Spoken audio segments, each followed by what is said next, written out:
IVC, Dale K433 back with another video. It's been a while since my last video, and yeah, so I thought I would do a thread response video.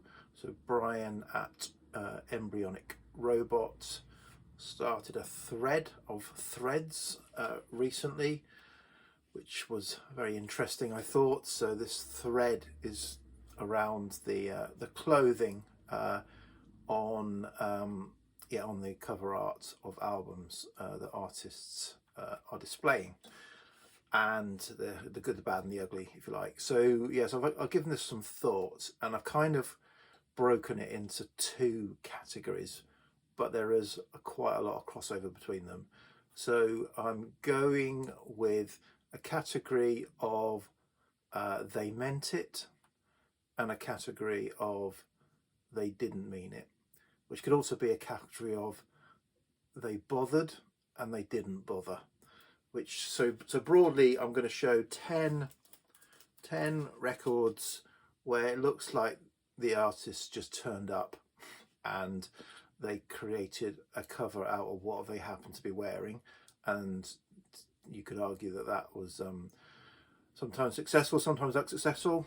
And then the second 10 I'm going to show are where the artist deliberately was wearing what they were wearing in order to develop the cover art of the album, in either to depict them or the situation or the album. And again, sometimes successful, sometimes unsuccessful, but it's a little bit arbitrary as always. So yeah, I will start with, as I said, I'm starting with the, didn't mean it, didn't plan it, and I'll show a few examples of those. So first that sprung to mind is this album. So Allman Brothers Band at Fillmore East from, was it 70, something like that, and yeah, looks like they said, everyone outside, we're going to take a photo before we put the kit into the venue. So that's what they did, but they've composed it. They're all kind of dressed in, I guess, what they would have been wearing at the time, which is the rock garb of the era, but it's a cohesive and fairly iconic and quite in my view a very good and sort of attractive, that's the right term, sort of bit of cover art. Similar approach with this album, Van Morrison and the Chieftains, Irish Heartbeat. Come on everybody, get outside, we're going to take a picture for the cover. I think that's less successful. Not even, well, only a few of them are even looking at the camera. They look cold. Van doesn't look interested whatsoever. Not quite such an iconic cover, and the garb is not your traditional rockers. It's a mishmash. I mean, there, look at that for a cardigan that guy's wearing there. He's rocking out. So yeah, less successful turn up in what you're wearing. Okay, this one I'm probably going to get slaughtered in the comments if anyone bothers commenting. But I should know the history behind this. I kind of think I might have read something, but I kind of don't. But this is an example of can you just pop outside down your street and we'll get a picture for the cover. So I think this is Bob Dylan from memory. Then isn't that his van? And isn't this where he is in the snow with his partner? Walking down in what he happened to be wearing, which happens to be some jeans, a cool jacket, and creates an iconic cover in just the kind of him and what he's depicting there as the cool folky that he was. This one is Right, come on everybody, I want you all to gather in the park on this cold morning, and we're going to take a picture of you, all of the Island Records catalogue artists together. And again, you know, they are depicting late 60s, early 70s, boring British array of coats and anoraks, and some of them are smiling. Here's Ian Anderson there. Some of them aren't even looking. I haven't even got their eyes open, particularly. Let's grab a shot. Why are we here? Why have they made us? Why have the label made us turn up? But you get a good smattering of late 60s outfits of your British folkies and rockers that were on the Island label. You know, even there, like poor Sandy Denny, can't get. She should have been there. She might have been smiling then.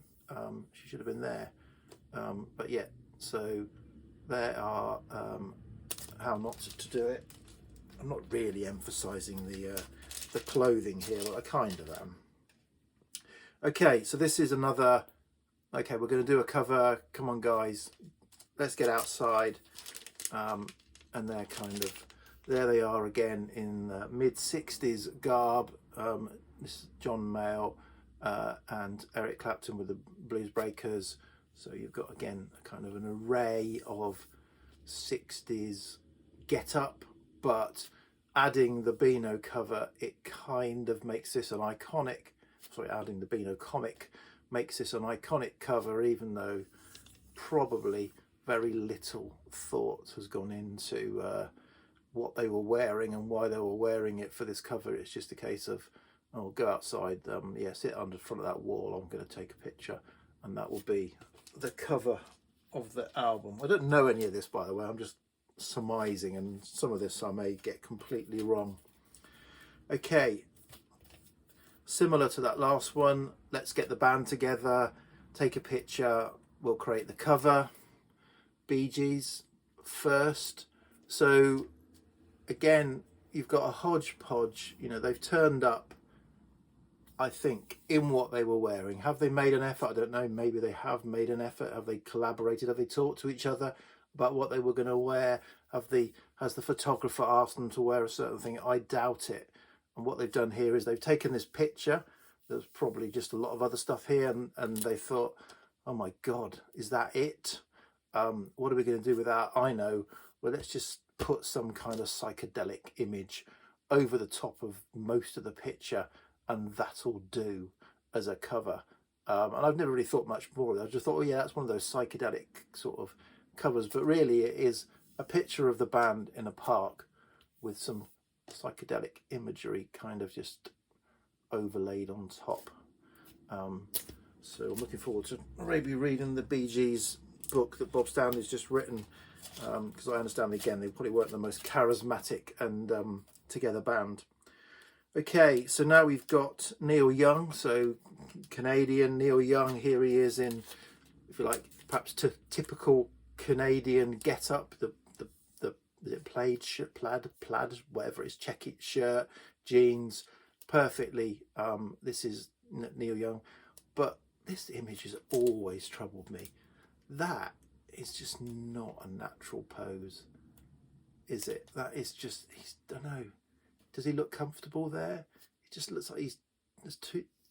They've tried to obviously get, I guess, the composition there, but that's too big a stretch. He's not casually leaning on that tree, and that is not a casually put his hand on his hip. He's kind of, that must be really awkward. So it's, come on, Neil, what are you wearing? Oh yeah, that looks good. That looks great, mate. Let's get outside. We can take this picture. You look great. You look great in what you've turned up in. We've nailed it. There's the album cover. You look cool.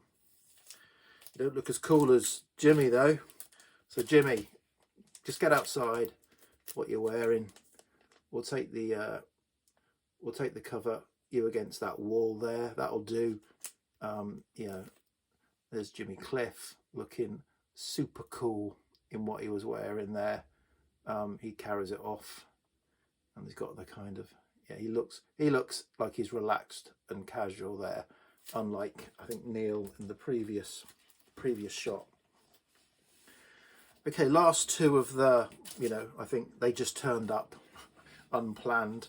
And this is one of my favourite albums. It always kind of bugs me. I think they've done their best, but Bridge Over Troubled Water, it looks like, they've tried to, if you like, put some kind of amusing, I think, slant on the short and tall, but essentially they've just turned up in their kind of, I don't know, bookish,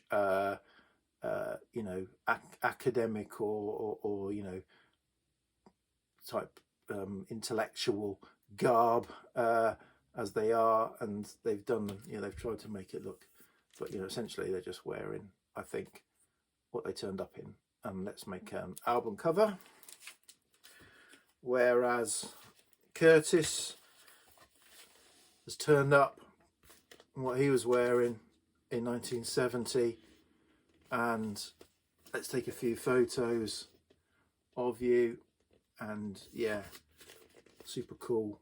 I'm sure that's what he would have turned up in, saying, "Come on, guys, what are we doing this photo shoot?" I just happen to be wearing this. It's 1970. Who wouldn't be wearing a yellow suit? And we get an iconic cover. So they're the kind of just turned up. These are the ones that I think probably had some planning, and are better or worse for it. So I'll start with probably one of my all-time favourite cover photos, and certainly my favourite by this artist, and that is the fantastic Dusty Springfield's A Girl Called Dusty album, where you've got this blue background and Dusty in the double denim, never looking better than this photograph as far as I'm concerned. So that's a planned, the outfit and the background. Now it may be she turned up like that and they just said, "Oh, we've got a bit of blue bit of Hessian, stick it there, right, click, done." So it may not have been planned, but looks to me like some thought has gone into that album cover. And so this is my favourite photo of Dusty, I think. I think equally some thought's gone into this. How successful it's been, though, I'm not so sure. So Manuel Gotching has turned up. There's been some arranging to get this picture of him in front, dressed, but yeah, I'll let you make your own mind up if he's turned up and enhanced the photo with his threads. Okay, an example here of some planning. So David Bowie and the dress cover version of The Man Who Sold the World. This is obviously not an original, worth a fortune, but yeah, this was changed, the artwork changed, but yeah, fantastic, planned. Obviously David Bowie, very aware of his image, didn't do very much by chance. Everything was kind of pre-planned, and yeah, great kind of great threads and great kind of planning of a cover art image. Similar great threads and planning of a cover art image. We've got Kevin Rowland and My Beauty. So there he is. He's obviously thought about what he's going to wear, and it's been arranged, and this is what we've come up with. And yeah, obviously fantastic fantastic get up and picture there. I'm sure you'll all agree. Okay, these next two, I'll let you decide who best pulls off the roll neck sweater. So we've got John Lucian and Rashida album cover. So there's John Lucian sporting a roll neck sweater, and then we've got, I've shown this before, Terry Reid and his album, what is it? Is it just Terry Reid? Seed of Memory album.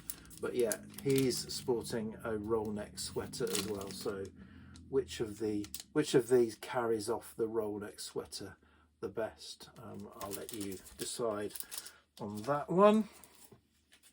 Okay, now we've got some, if you like, imagined threads or get up. So first up, an album, one of my favorite albums, Arch Android by Janelle Monáe. This is obviously a concept album around the Arch Android, and there she is in the Arch Android get up. Wonderful kind of imagined take on the threads or the clothing there, and then a similar imagined so Fotheringay album, and there's the band in, I guess, traditional garb for the theme and style of the album, and drawn, and you can again make your mind up on the fantastic threads that they've imagined themselves in the painting. And then a couple of I'm not sure they're fully bought into this, so I think it's imagined, sorry, I think it's planned, but I'm not sure either of these are fully bought into this. So first is Dr. John, and the album Locked Down from, when's this from? Mid-2010s, isn't it? 2012, I think it might have been. And yeah, here he is depicting the Night Tripper. See what he made famous in '68's Grigori and a few albums around there. And he's been obviously arranged, or I don't know if it's even been superimposed on, as the Night Tripper there, but I'm not sure he's completely into it, or he's just being too cool about it. So there's that. And then finally we've got Motorhead and Ace of Spades, where they've adopted the gunslinger attire for the Ace of Spades album. And this, I think this is, you can't see the expression on Lemmy's face clearly enough there to see how happy he is about this, but I don't know if he was entirely into this. But this is the shot they've gone for the cover of the Ace of Spades album. A very planned, as I said, gunslinger get up, but I'm not sure that they entirely bought into it. So there's just my take on some thread, and yeah, it's a good idea, Brian. Cheers everyone.